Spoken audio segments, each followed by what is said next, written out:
Aí está. Está gravando também? Tá, tá aparecendo aqui para nós. Isso. Então, o que nós vamos fazer hoje é tentar aprender um pouco sobre a metodologia do Índice de Vulnerabilidade Social a Desastres. O mais importante neste caso é que vocês consigam aprender como funciona uma aplicação do índice, como fazer um índice, né, para seus mesmos trabalhos, se vocês têm interesse. Já, por exemplo, tem alguns usos aí que outros estudantes de posgrado da turma anterior, eles estiveram desenvolvendo e tiveram alguns resultados já, e eles usaram a metodologia. Um utilizou o índice de vulnerabilidade e outro aprendeu a utilizar a metodologia. Estão criando novos índices, então isso mais para que vocês sepam conheçam como fazer um índice. Qual é também o conceito detrás de tudo esto, como sustentar teoricamente, não? Principalmente para fazer esse tipo de metodologias, usamos algumas metodologias da CEPAL, da Comissão Econômica para a América Latina e o Caribe, que ela vem mais ou menos desde os anos 90, desenvolvendo alguns índices de medição de avaliação sobre a pobreza, principalmente. Mas como lembremos na aula anterior do ano passado, nós estamos assim, discutindo sobre como algumas divisões de pobre ou não pobre não são suficientes para o mundo atual, não? Na teoria própria do desenvolvimento do Beck. Então, foi possível com esse tipo de ferramentas, como desde o conceito de vulnerabilidade social, ingressar e trabalhar diretamente com toda a população, como um tipo de valor estrutural.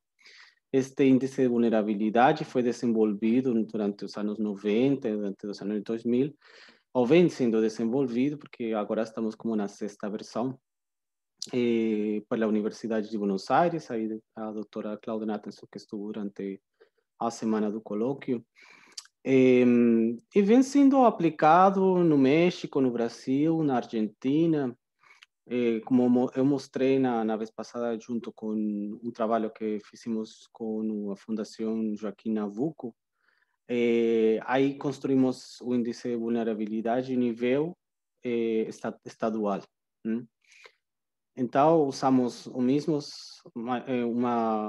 tipo de variáveis parecidas, que foram parecidas com o censo que vem sobre os dados da Argentina e sobre o censo do Brasil. Então, com isso, conseguimos comparar quais são as piores condições entre os dois países, ou as condições mais difíceis, e também quais são os valores muito mais altos de vulnerabilidade. Lembremos que estávamos vendo como o estado da Bahia fora aquele que tinha os valores mais altos de vulnerabilidade social. Então, com isso, agora vamos a ingressar na parte mais metodológica, mais técnica, mais específica de como desenvolver o índice de vulnerabilidade social. Uma coisa importante aqui é que o índice de vulnerabilidade é um índice baseado em um modelo teórico. Normalmente, vocês, quando estão trabalhando com modelos, lembram que vocês têm três tipos de modelos: um modelo teórico, um modelo semi-empírico e um modelo empírico.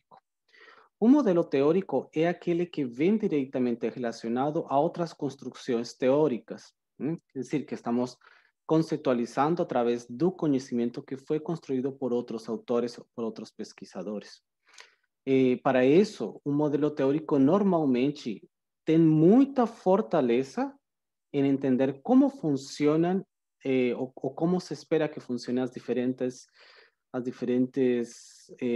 conexões entre os elementos de estudo.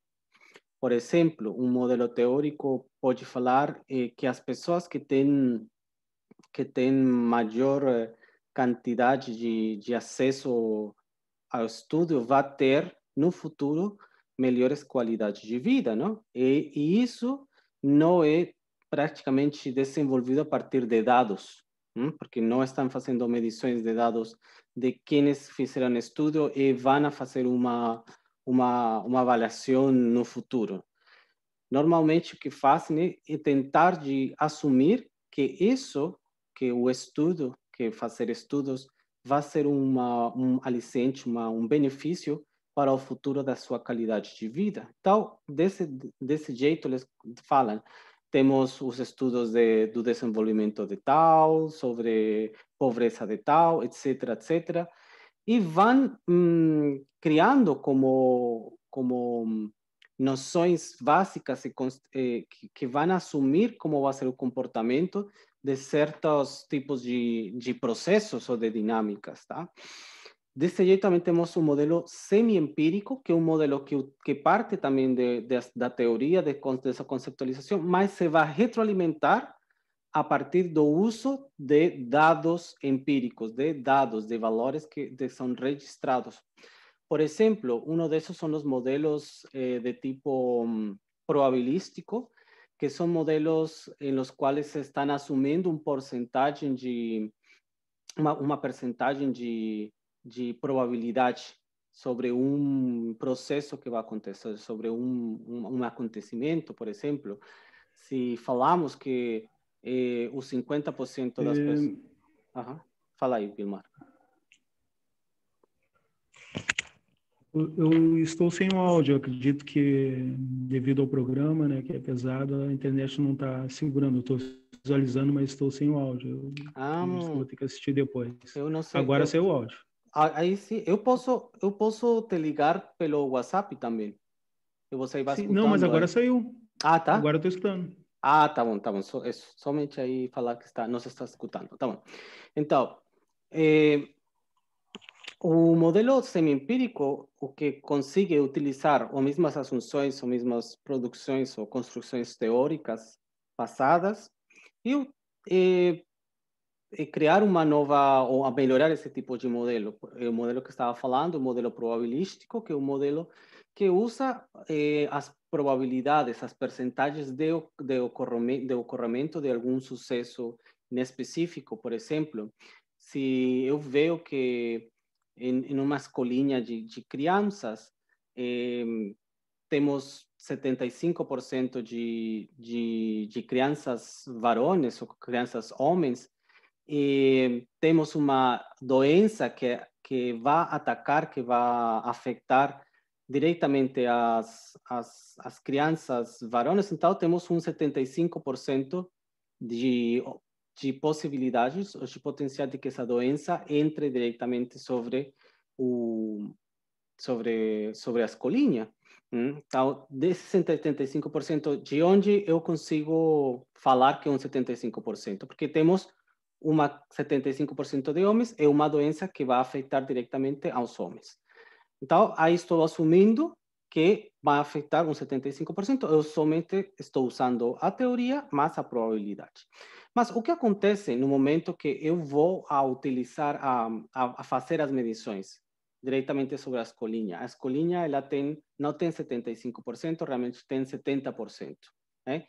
E desses 70%, somente a metade deles ficaram doentes. Quer dizer que, para minha escolinha, através de um modelo semi-empírico, eu consegui construir que o 35% dos estudantes foram afetados pela doença. Então, é uma questão de assumir e logo passar aos valores empíricos, a utilizar dados de registro. E o outro tipo de modelo, que é um modelo empírico, é um modelo que usa exclusivamente o que suas assunções, que já não são assunções, são praticamente como, como se fala, hallazgos em português, que são, a ver, um segundo, vou procurar acá a palavra exata.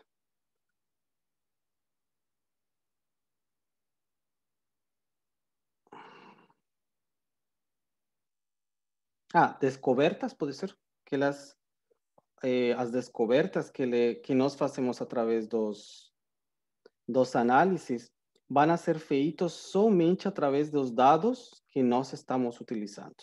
Por exemplo, se nós tentamos entender como acontece ou como uma inundação pode acontecer, e temos uma quantidade de dados, por exemplo, nós utilizamos os valores de precipitação, os valores de capacidade de campo, infiltração, etc., etc., e colocamos tudo isso no modelo, aí podemos nós fazer algumas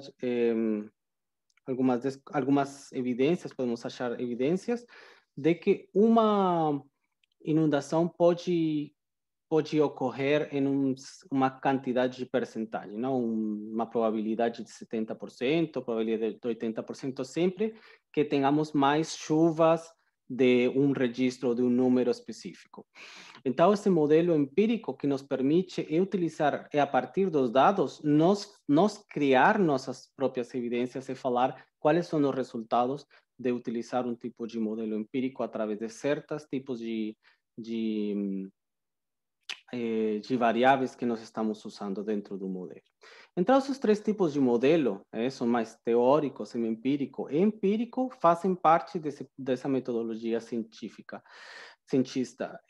Normalmente, vocês conhecem dentro da geografia, precisa muito de modelos teóricos e modelos semi-empíricos.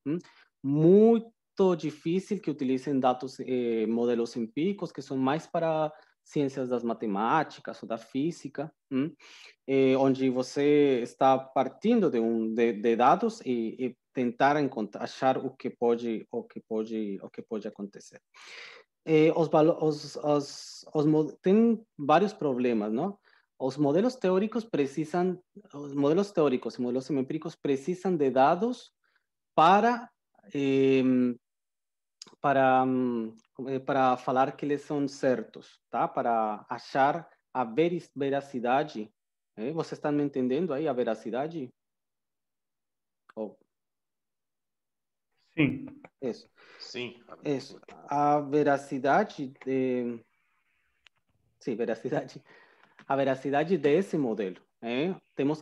Nós temos que tentar de validar esse modelo.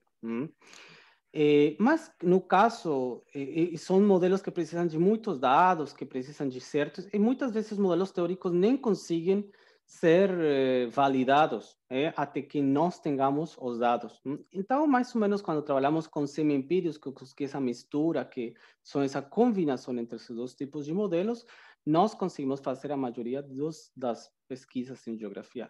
E dos modelos empíricos, o problema dos modelos empíricos é que eles não são robustos, que não são fortes diretamente, porque eles dependem muito das variáveis que vocês utilizem, tá?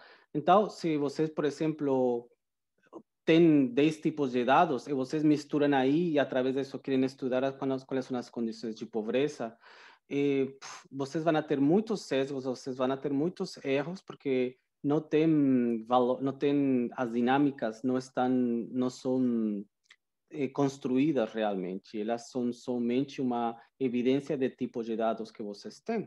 Tipos de dados, onde esses tipos de dados são, por exemplo, que fosse uma amostra da população, que seja no momento, por exemplo, vocês fazer uma avaliação social neste momento do Covid, comparado com outro momento antes do Covid, seriam valores diferentes, tá? Então, vocês não podem explicar a pobreza do Brasil utilizando somente dados do Covid durante as pandemias, que são dados que correspondem diretamente a um momento trágico da sociedade, né? E por isso vocês devem tentar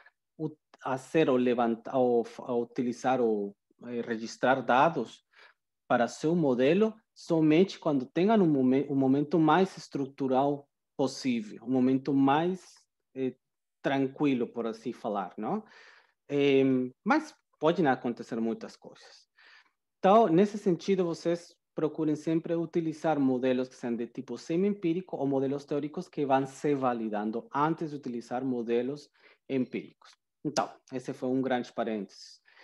Então, assim, esse IBCD é um modelo teórico, que quer dizer que utiliza outro tipo de construções que são de tipo teóricas, que vêm diretamente do estado do arte, dos antecedentes de outras pesquisas sobre a vulnerabilidade e sobre o que faz vulnerável a uma sociedade e frente a que coisa, tá?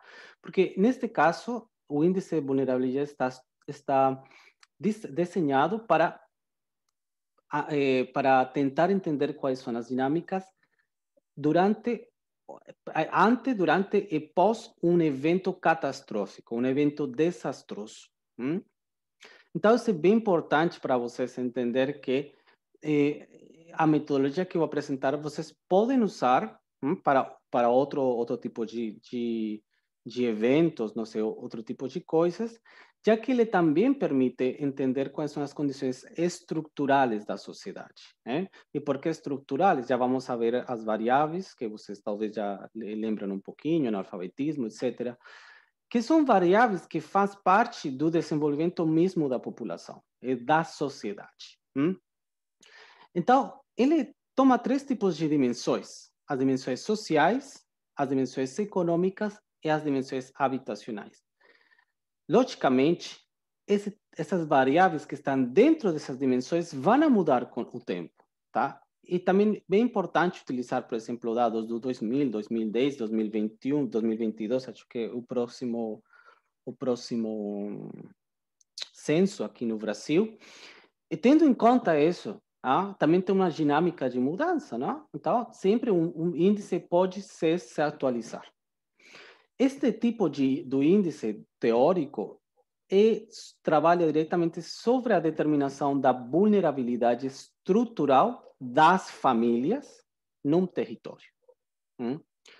Então, o que quer dizer isso? Que quer dizer que nós utilizamos unidades específicas espaciais para que sejam o ponto, o espaço de estudo. Não estamos falando, por exemplo, de regiões geomorfológicas, tá? de unidades geomorfológicas.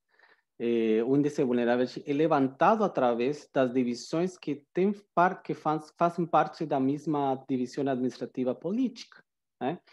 No caso de muitos censos, como do IBGE, eles também têm o nível nacional, o nível estadual, o nível regional, tem o nível municipal, tem outros tipos de níveis. Também tem um nível que é um nível de censitário, agora esqueci o nome. Radiocensitário, não. Unidade censitária. É unidade censitária. Isso, unidade censitária. É o menor nível unidade censitária. Isso. Então, esse diretamente não faz parte de uma divisão político-administrativa.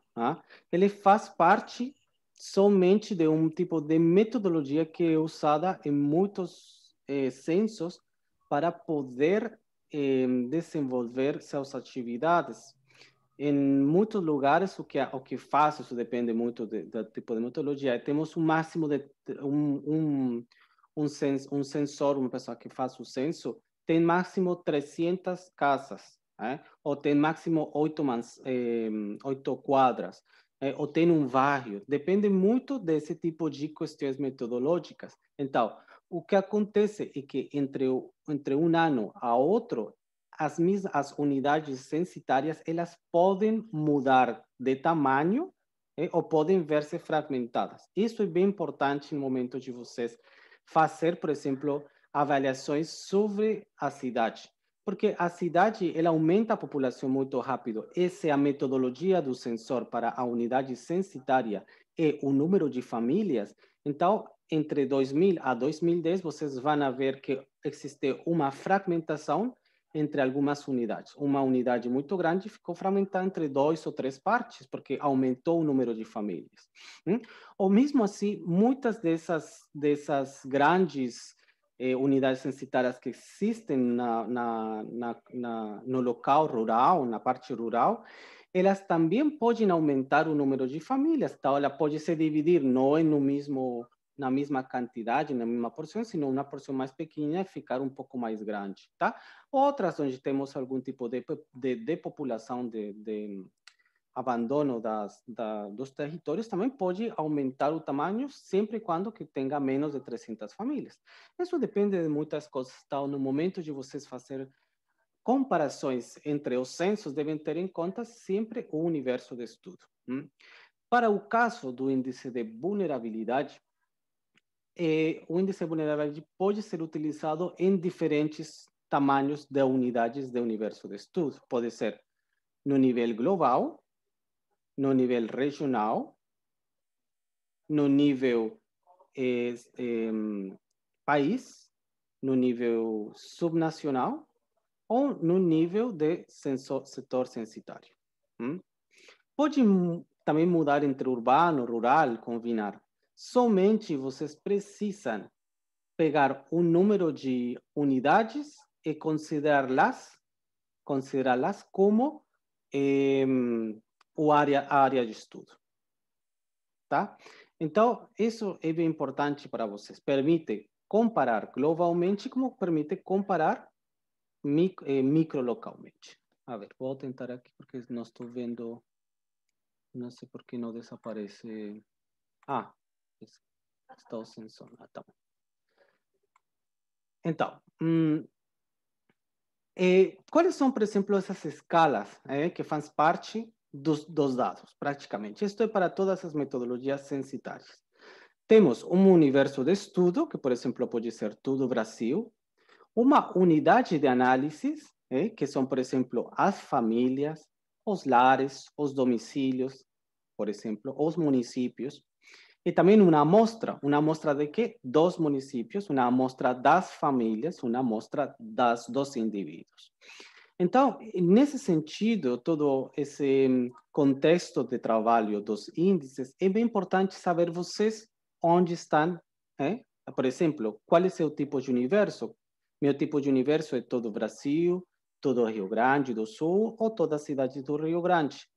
Qual é a minha unidade de análise? O que eu quero ver? Eu quero ver, por exemplo, vulnerabilidade social das famílias, então eu vou estudar as famílias, tá? Eu quero ver isso em vivendas, quero ver estruturalmente nas vivendas, na parte física, eu vou estudar então as vivendas, os domicílios, não? Os prédios. Mas se vocês têm muito tempo, vocês têm a possibilidade, vão fazer todas, 100%. Mas como isso não é possível, vocês vão ter que fazer uma amostra. Então, vocês criam uma amostra a partir dessas unidades de análise que fazem parte desse universo de estudo. Então, por exemplo, eu vou querer estudar com um 95% de precisão, com um erro de 3%, um total de 218 famílias, ou 300 prédios, etc. Tá? Então, isso depende muito de que vocês precisem e como vocês queiram utilizar a sua informação.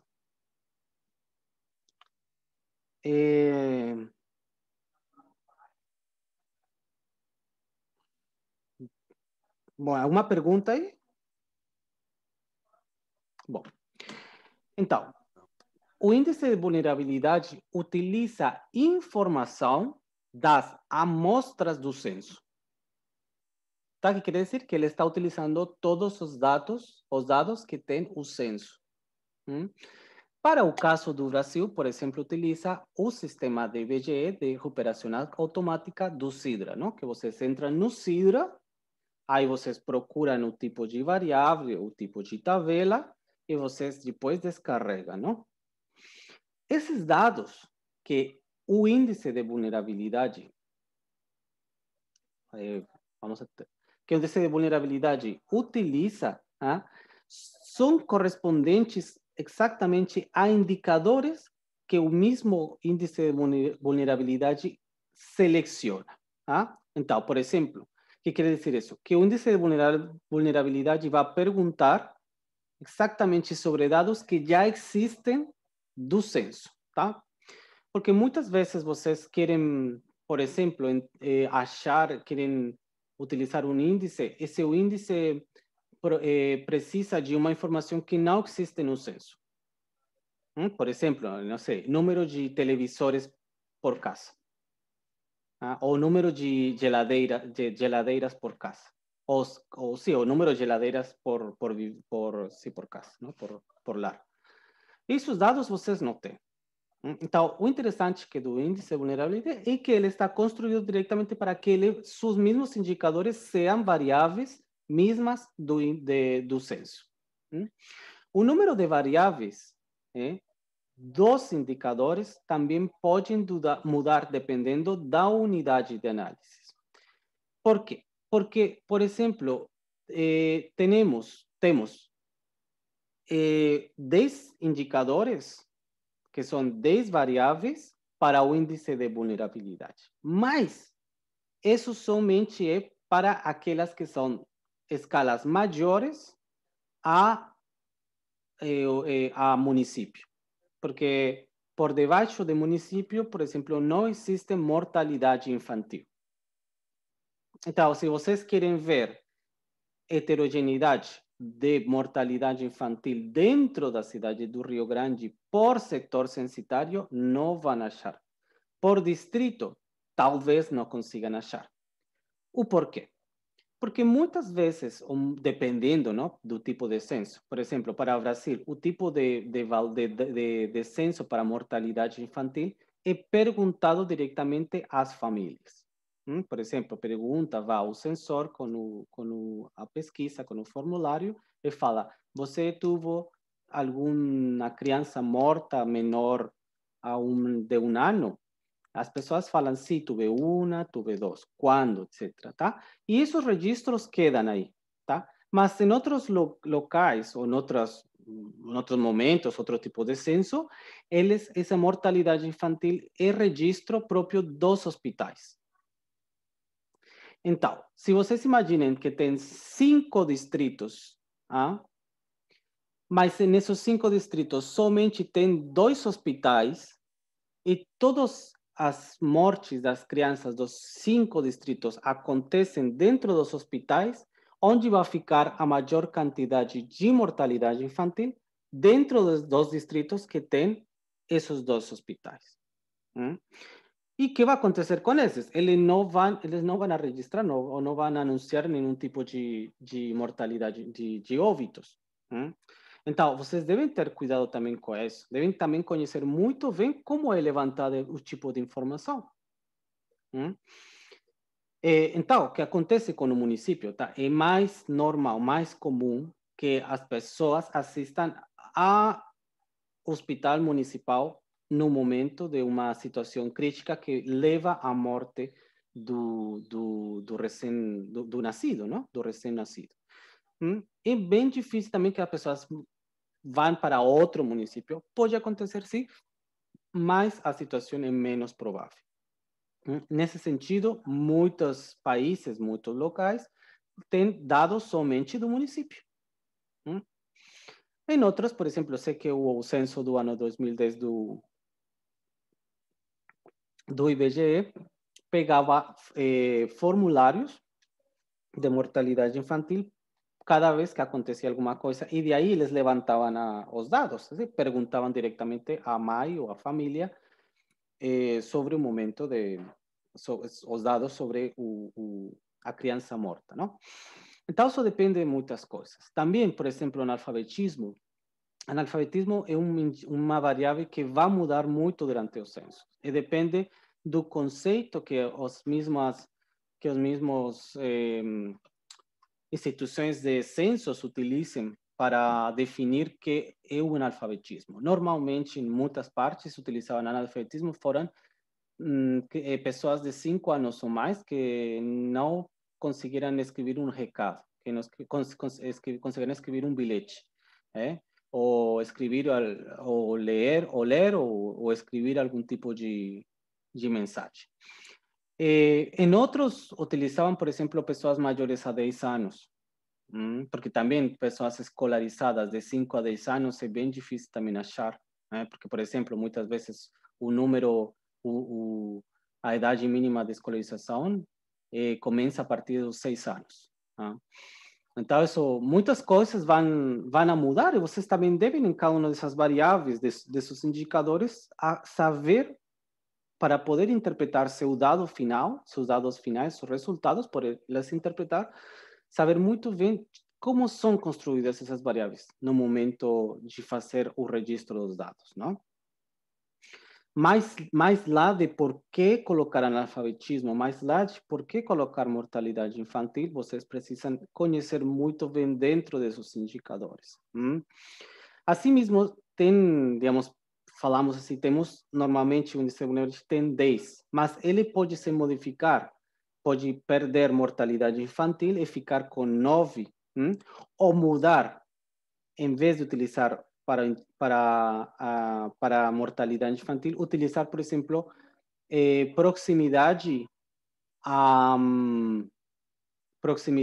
proximidade, como não? Área de 30 minutos próxima, dentro da qual, o rádio buffer, dentro do qual exista uma assistência de saúde pública. Tá?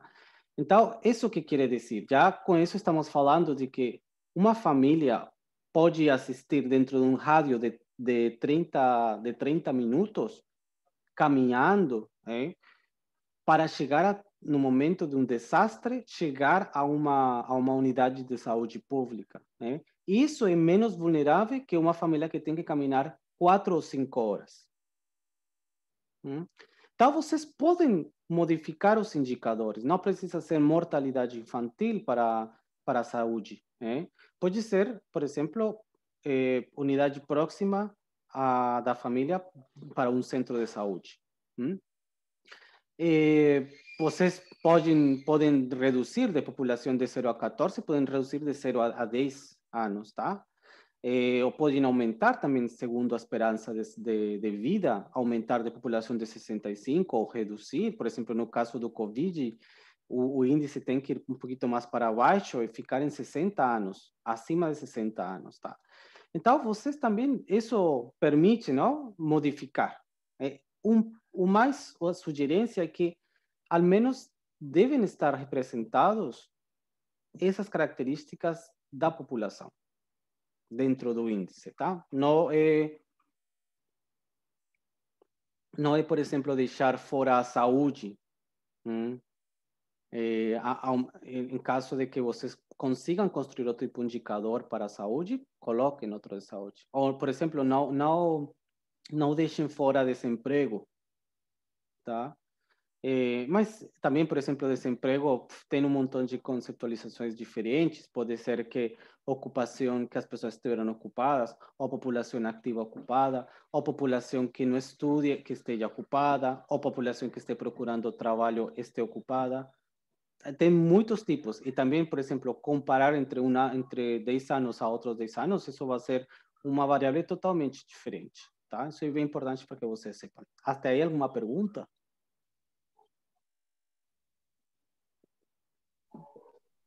Por enquanto, não. Até o momento, não. Ok. E temos esses 10 tipos de indicadores, tá? A variável que vocês veem aqui na segunda coluna é a variável que corresponde diretamente ao tipo de variável que está dentro do censo. Por exemplo, analfabetismo, número de pessoas analfabetas de 10 anos ou mais. População de 0 a 14, superlotação, falta de acesso a drenos de esgoto, etc. E da coluna 3, vocês têm as tabelas que foram usadas alguma vez para o índice de vulnerabilidade social, mas esse foi a nível estadual. Então, muitas dessas tabelas para o nível município não são as mesmas, não? Isso é bem importante para que você sepa.